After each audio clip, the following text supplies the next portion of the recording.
Chapter 5. Brant slept late the next morning. His room was dark, but glancing at his clock, he saw that it was already after 10. Through the thick cover of trees outside the window, he thought he spotted a patch of blue October sky. A sunny Sunday, he thought with satisfaction. A good day for a long drive. I've got to get away from Mom and Dad for a couple of hours. They're working my nerves.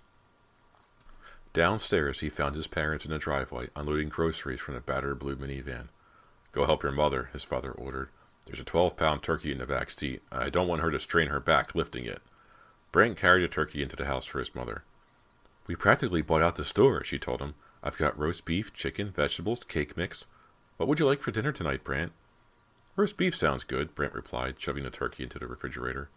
"I'll make devil's food cake, too," Mrs. McCloy said. "Have you finished unpacking your room, Brant?" his father asked.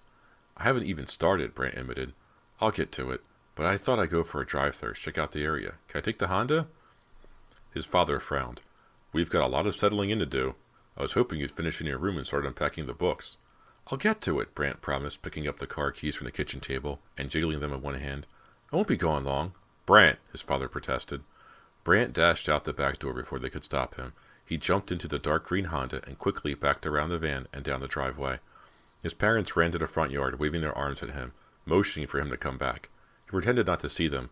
Lowering his foot hard on the gas pedal, he roared off down Fear Street. He sped up even more when his house vanished from sight. The old houses whirred by. Slender beams of morning sunshine poked through the old trees that lined the street. He rolled down the window and let the cool autumn air wash over his face. "This is just what I needed," he told himself. "To get out of the house, to get moving, to feel the air." With a squeal of tires, he turned off Fear Street and headed out of town.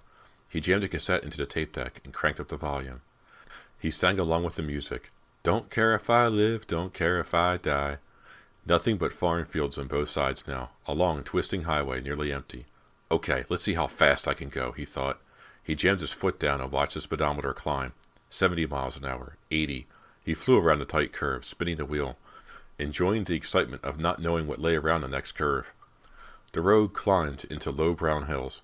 Brant blasted the music and kept his foot jammed down on the accelerator. The road veered to the right and then sharply left. He gazed out over a deep gorge that plunged straight down on his right. A narrow river wound through the valley far below, sparkling in the sun.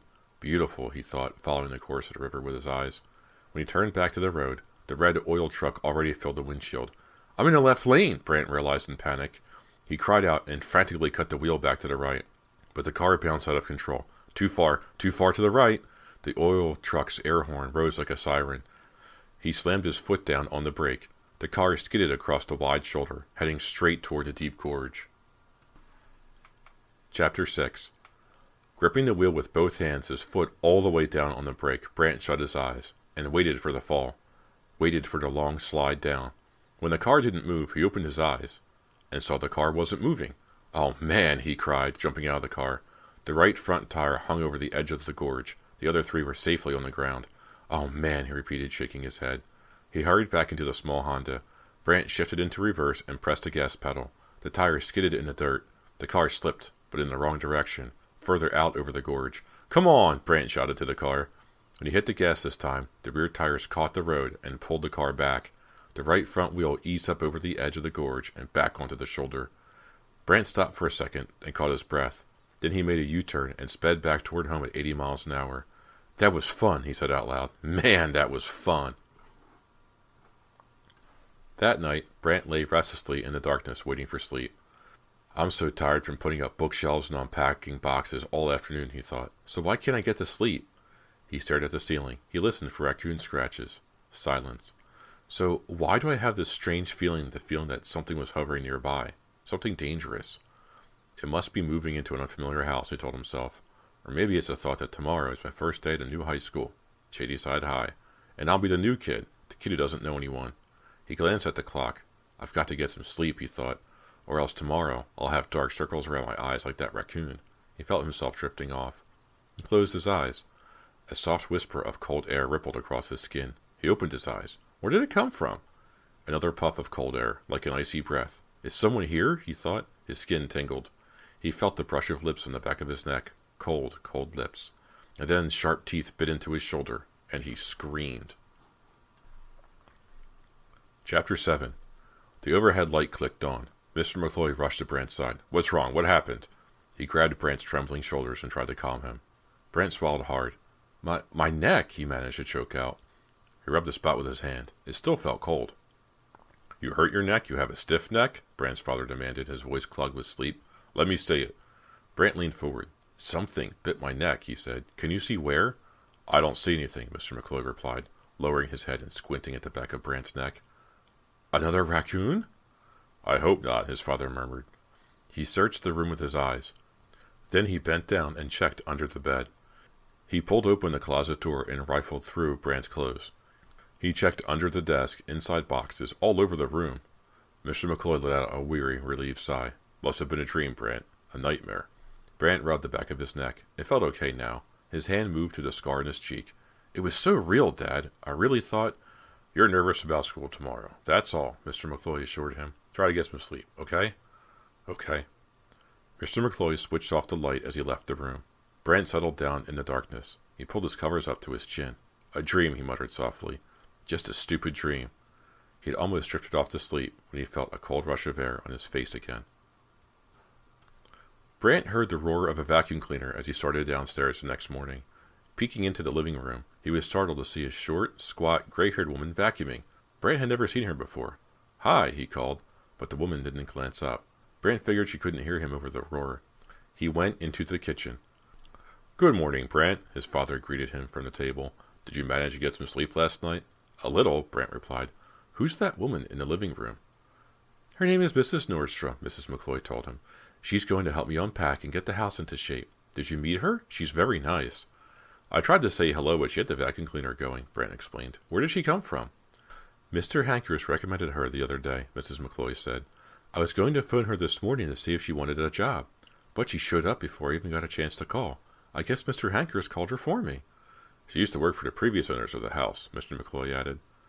Do you want juice this morning, Brant? His mother asked. She opened a carton on the counter and pulled out a couple of juice glasses. Just a little, since it's your first day at your new school. No thanks, Brant said. He never ate breakfast, and his mother knew it, but she couldn't stop pestering him about it anyway. He sat down at the table while his father read the newspaper and drank his coffee. His mother began to store the juice glasses in a cabinet. I keep thinking about last night, Brant said. That bite on my neck. Raising his head from the newspaper, Mr. McCloy glanced across the room to his wife. She turned from the cabinet and met her husband's gaze with a worried expression. I don't think it was a nightmare, Brant continued thoughtfully. It seemed too real. Brant, his mother sat down at the table, absent-mindedly gripping 2 glasses in her hands. Do you really think there was someone in your room last night? Mr. McCloy demanded, his eyes locked on Brant. I checked everywhere, even under the bed. No, not a person, Brant replied, running a hand back through his dark wavy hair. But something, a spirit of some kind, he smiled. Maybe the house is haunted. Brant's father chuckled. He set down his newspaper. Maybe my research is rubbing off on you, playing on your imagination. After all, you've grown up in all kinds of strange places. Hear me talk about magic and spirits? Maybe, Brant admitted, but I don't think so. Mr. McCloy rubbed his hands together and smiled. It's kind of tempting, exciting. What if there is some kind of spirit right here in our own house? Brant's mother flashed him a disgusted look. Can't we be serious? There aren't ghosts and spirits floating around everywhere in the world, you know. I'm sure the house is perfectly safe, she insisted. Maybe it's haunted, and maybe it's not, Mr. McCloy said firmly. There could be other explanations. But you'll check it out? Brant asked. Of course, how could I resist? Thanks, Dad. Brant's mother glanced at the kitchen clock. You better get going, Brant, she said. Brant stood up. I wanted to get there a little early anyway. I was thinking I might try to meet a few kids before my first class. Just don't overdo it, Brant, his father warned. Remember, I know, I'll be careful, Brant groaned. He grabbed his backpack from the hall table and started out the door. The day was bright and warm for October, but the McCloys' front yard lay in dark shadow. The trees and bushes were so thick they nearly blocked out the sunlight. Some of the leaves on the trees had turned yellow and red, but they clung to their branches as if for dear life. Brant pulled the collar of his jeans jacket close around his neck. He started across the front yard through the thicket of bushes and trees. This grass is so tall, he thought, kicking a path through the high blades. Mowing it is going to be a nightmare. Maybe that guy Hankers will do it. As he moved toward the sidewalk, he gazed at the sunlight that fell onto the street. As soon as my front yard ends, the sunlight begins, he thought. Weird. He was stepping onto the sidewalk when something pushed him hard from behind. An icy hand tightened itself on his shoulder. Chapter 8. With a startled gasp, Brant spun around and stared into the face of a girl about his age. I'm sorry, I tripped, she explained, blushing. I didn't mean to grab you. She was small and pretty, blonde, with bright blue eyes. She wore a short gray plaid wool skirt over black tights and an oversized pale blue sweater. Brant relaxed. You scared me, he confessed. Do you live around here? She nodded. I'm Abby Eiler, she told him, straightening her sweater. I'm not usually such a total klutz. How's the new house? I saw you moving in the other day. It's okay, Brant replied. A little run down, though. He told her his name. Are you heading for school? Yeah, but I'm not going your way, Abby replied. You're going to Shadyside High, right? Brant nodded. You don't go there? No. Darwin Academy, she made a face. It's a girls' school. Oh, Brant said. Too bad.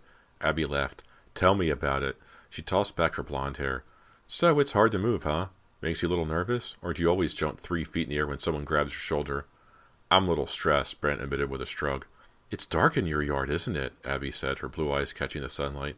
All those big old trees. Yeah, it's pretty dark. I suppose you've heard the stories about the house, she said quietly. Stories? What kind of stories? Brant demanded. Abby shrugged. I don't know. Stories about the people who used to live here. I think something bad happened to them. Huh? What happened? I'm not really sure, Abby replied, staring up at the house. People tell different stories. You know how it is. Did you know the family who lived here before? Brant asked, switching his backpack to his other shoulder. Not really, Abby told him. I saw the 2 girls once. I think. They were twins, but they didn't look exactly alike. Anyway, they didn't stay long. Why not? Brant asked. Abby hesitated. I heard one of the girls died. That's awful, Brant exclaimed. You mean she died right in my house? Abby nodded. Yeah, I guess. Pretty horrible, huh? She didn't give him time to reply. My uncle, he says there's some kind of curse in the house, like it's evil or something. Evil. Brant felt a cold chill. He thought of the raccoon that attacked him, and he thought of the cold lips at the back of his neck, the teeth that dug into his skin. But I'm sure that's just a lot of silly gossip, Abby added, seeing the troubled expression on Brant's face. I mean, people tell all kinds of weird stories about Fear Street. She let out an awkward laugh. You'll have to tell me some of those stories sometime, Brant told her. She's really great looking, he thought. I think I'm going to like having her for a neighbor. But her words continued to trouble him. He glanced up at the house, resting in the shadows of the huge dark trees. Then something caught his eye. Something moved in an upstairs window, something dark. It swung heavily behind the glass. Brant stared harder. The dark shape swayed in the window of his parents' room. Brant blinked and stared again, afraid to believe his own eyes. It couldn't be true, but it was. His father's body was hanging in the window. Chapter 9. Brant heard Abby scream. He turned to see her pointing up at the window. She saw it too. Without saying a word, Brant ran blindly through the tall grass, up onto the porch, into the house. Abby followed close behind. Dad! Brant screamed frantically as he flew up the stairs. Dad! He stumbled and fell against the wall, then burst into his parents' room. Dad! Brant, what on earth is the matter? Mrs. McCloy stood calmly by the bed, plumping up a pillow. What's wrong, Brant? Huh? Brant uttered a choked cry. The bathroom door opened. Brant gaped in shock as his father stepped out. What's going on? Mr. McCloy demanded sharply. I saw you leave for school. Brant turned to the window. One of his father's suits was hanging there. Oh, wow, Brant muttered. He heard giggling behind him. Abby stepped up beside him, her eyes on the suit. Brant burst out laughing too. A suit, he cried. It's only a suit. Brant, have you totally lost it? His mother demanded. His parents stared at him as if he had gone completely mad. I'm sorry, Brant said, finally pulling himself together. We thought you were that suit, Dad. Mr. McCloy frowned and shook his head. I don't get it. This is Abby, Brant told his parents. She's a neighbor. It's nice to meet you, Abby, Mrs. McCloy said. But, Brant, I wish you wouldn't bring guests into our bedroom like this. I haven't even made the bed yet. Sorry, Mom, Brant said. It was a mistake. A major mistake. He and Abby exchanged amused glances. We'd better get going, Abby said, starting out of the room. It was nice to meet you. Brant and Abby ran downstairs and outside the house, laughing all the way. I really thought it was a man hanging in the window, Abby exclaimed. Your parents must think I'm crazy, or else very rude. I could have sworn it was my dad, Brant admitted. I was so scared. He smiled at her. He wondered if she liked him, or did she just think he was weird? Would you like to get together on Saturday afternoon? He asked her. Maybe we could study together or something. Yeah, great, Abby replied, smiling back at him. I'll come over around too, okay? Okay. Brant glanced at his watch. Oh man, I'm off to a great start. Late for my first day of school. He waved to her and hurried down Fear Street to catch the bus to Shadyside High. Brant stood in line at the cafeteria, tray in hand. The odor of Brussels sprouts floated out of the kitchen. The girl ahead of him in line wrinkled her nose and said sarcastically, "Smells great, huh? I'll bet you never had food like this in your old school." "At my old school we had steak every day," Brant joked. "We begged for salad and green beans and Brussels sprouts, but they gave us French fries instead." The girl smiled. She was tall and pretty, with straight black hair to her shoulders and dramatic blue eyes under heavy black eyebrows. She wore faded jeans, torn at both knees, and a cropped white sweater. "I heard there was a new kid," she said, examining Brant with her dramatic eyes. "You're him, huh?" Brant grinned. "Yeah, I'm all new." "The new improved me. I moved here on Saturday." He introduced himself. "Welcome to Shadyside, Brant," the girl said. "I'm Ginny Thompson." The line began to move. Then Ginny added, "You better let me take you on a guided tour of the steam trays. I hate for you to get sick on your first day at school." Brant picked out a knife and a fork and set them on his tray. A girl with short auburn hair squeezed between him and Ginny. "Let me cut in, Ginny," she insisted. "The line's really long and I'm starving. I had half a Snickers bar for breakfast. That's all, really." The red-haired girl stood a couple of inches shorter than Ginny. She had a bulky black sweater pulled down almost to her knees over bright green leggings. "She's really cute, too," Brant thought. He reached behind him, pulled a tray out from the stack, and handed it to Ginny's friend. "Thanks," she flashed him a toothy smile. "You must be the new kid." "His name is Brant something or other, and he's very nice," Ginny told her.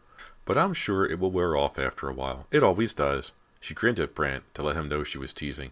"This is my friend Meg Morris." "What's up with the trays? Why are they always wet?" Meg demanded, staring in disgust at the plastic lunch tray. "Lunch hasn't even started, and the trays are all wet. Why is that?" "It's a special kind of plastic," Brant joked. "It stays wet no matter what you do to it." Both girls laughed. Meg had a funny, high-pitched laugh that sounded more like whistling than laughing. The line began to move. Ginny opened a refrigerator case and took out salad wrapped in cellophane. "Check out this lettuce," she said, showing the salad to Brant. "It must have turned brown, so they bleached it white." "So why are you eating it?" he asked. "Wait till you see what the other choices are," Meg said, rolling her eyes. Ginny and Meg told Brant more than he wanted to know about the food in the cafeteria. He managed to get through the line with a ham and cheese sandwich and a carton of milk. He followed Meg and Ginny to a table in the back of the room. A tall, blond, athletic-looking boy ambled over, a basketball tucked under one arm. He sat next to Ginny and draped his other arm casually around the shoulders of her white sweater. "Hey, Gin," he said. "Hey, Meg." He narrowed his eyes at Brant and nodded to him. "John Burks, this is Brant McCloy," Ginny announced. "He's new. Be nice to him." "Why wouldn't I be nice to him?" John replied, pretending to be insulted. "I'm a nice guy. Ask anybody." He spun the basketball in his finger. "You play ball?" he asked Brant. "Not really," Brant replied. "You ought to try out for the team," Jen suggested. "We need tall guys." Mom would go totally ballistic if I told her I wanted to play basketball, Brant thought. She's always nagging me to be careful.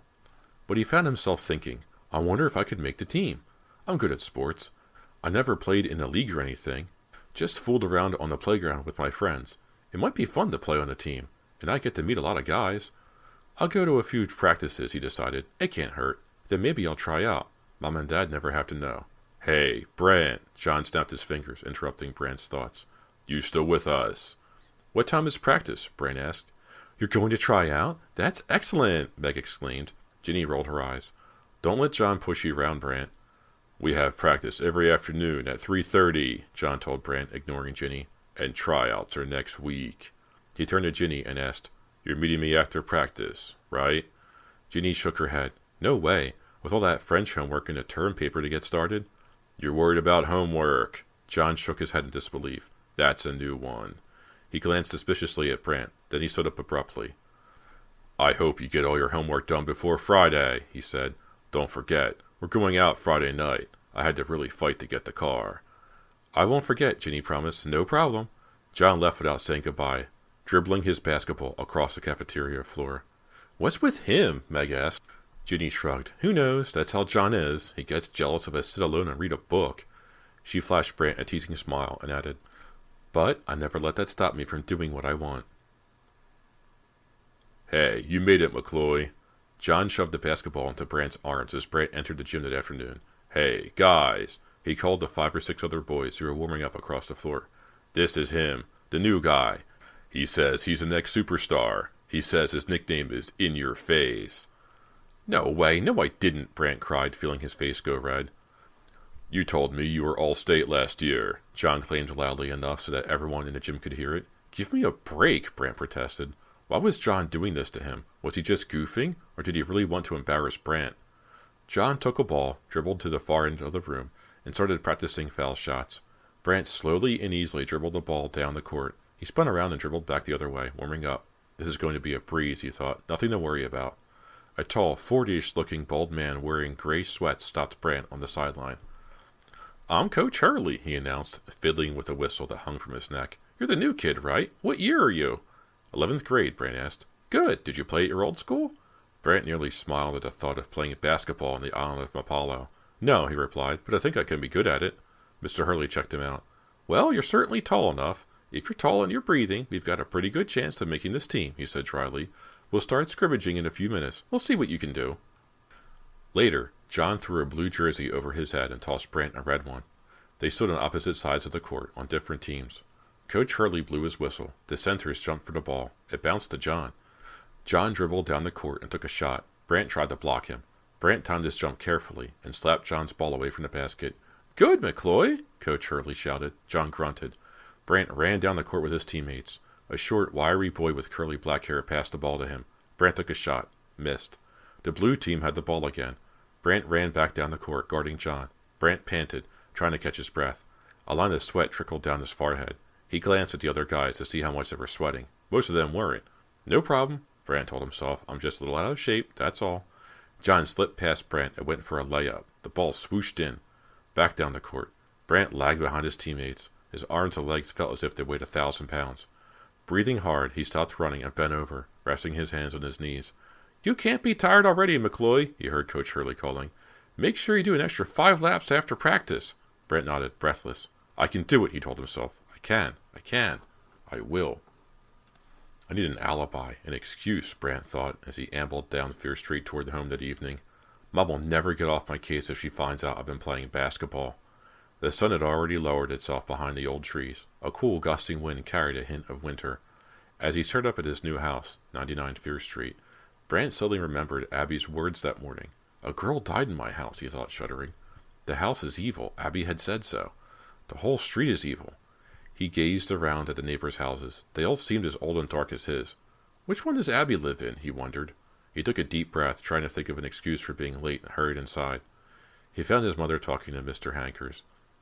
"I hope you're right," she was saying. "I can't stand to think of living with rats in the basement." "I don't think they'll bother you any more," Mr. Hankers replied, scratching his black hair. "If they do, just let me know." He smiled at Brant on his way out. "Where have you been, Brant?" Mrs. McCloy asked. "It's dark out already." "Well," Brant hesitated. "The student senate. I decided to join.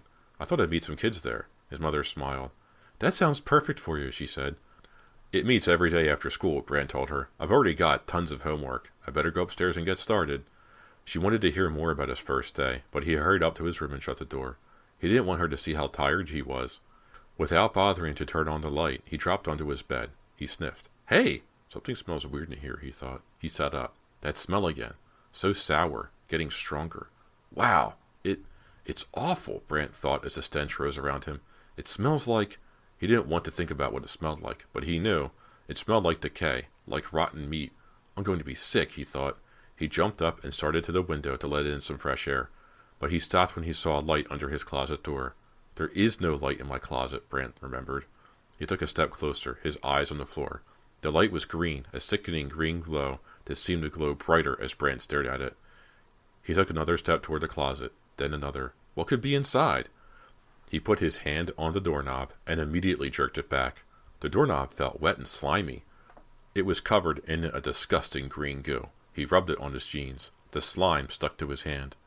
The green glow brightened, casting the entire room in its sickening green. The foul odor rose up around him. "I've got to get out of here," he thought. But no. He had to find out what was inside the closet. What was behind that door? He swallowed his nausea and forced himself back to the closet door. He gripped the slimy doorknob and turned it. The closet door pulled open, a flash of white light. What was it? What was in there? He didn't see it until it was too late, and then it sprang out at him, choking off his terrified scream.